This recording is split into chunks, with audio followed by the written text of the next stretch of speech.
In video games, difficulty is often a common theme of controversy, as people argue whether it's better for games to be easy enough for the majority of people to beat or hard enough for it to actually challenge some people. This controversy is most often talked about whenever a new Souls game comes out, or like when Cuphead came out, or any game that's considered more difficult than the standard video game. It starts getting brought up, should there be an easy mode? And like in Cuphead's case, they added an easy mode because a lot of kids like that game, but that's besides the point. My opinion on that controversy is that there's just not one right answer. It all depends on what type of game you're talking about here. So say it's a story-oriented game, those games usually should have a very minimal challenge, as if you die like 1 million times to some little area on combat that's super boring, you're ruining the flow of the story, thus ruining the story. While if your game is much more combat driven, it should be a challenge, because the whole point of your game is to have fun beating the shit out of people. Your story probably sucks. If you had the choice to not have a story, you wouldn't have one in the first place, but every game kind of needs a little bit of a story, so you should make a challenge for your game. But how did we get to this point in difficulty for video games, where it is crazy to think that a game can be a little bit more difficult than the standard video game?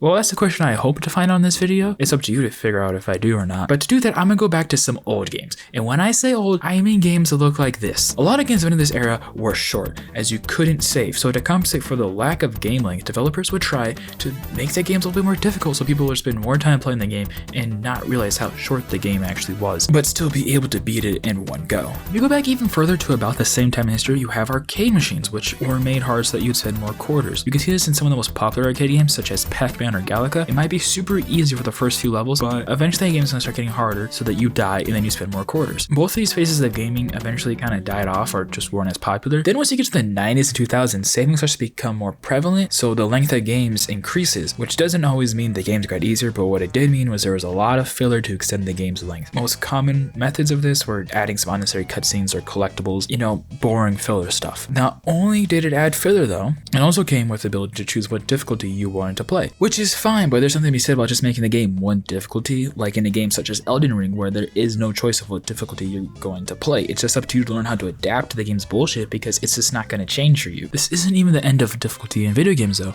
as you have multiplayer games, which for most of video game history was as whoever's sitting on the couch next to you. However, as technology got better going into the 2000s, you no longer needed friends to play multiplayer games, as you could just play online, which is basically the same thing as normal multiplayer, except you have a randomly selected difficulty for each match you play.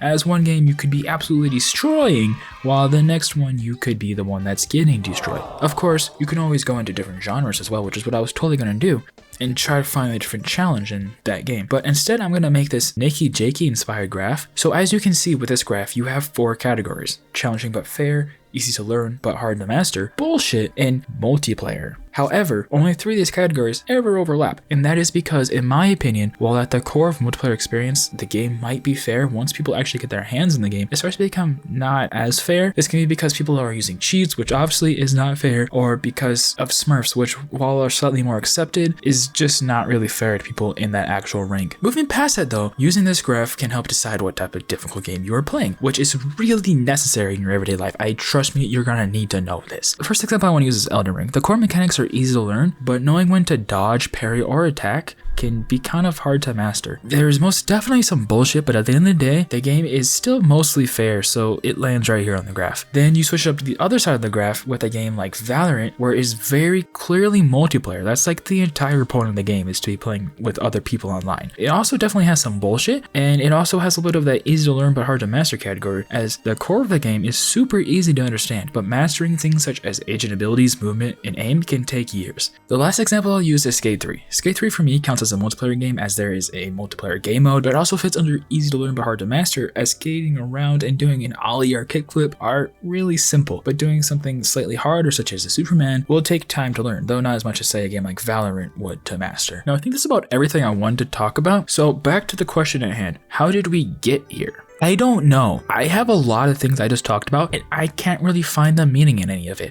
but I think it sounds good. So it's up to you guys to figure it out, work something out, write it in the comments. That's the meaning right there. Yeah. If you liked the video, make sure to like it, subscribe if you want to, and lastly, thanks for watching.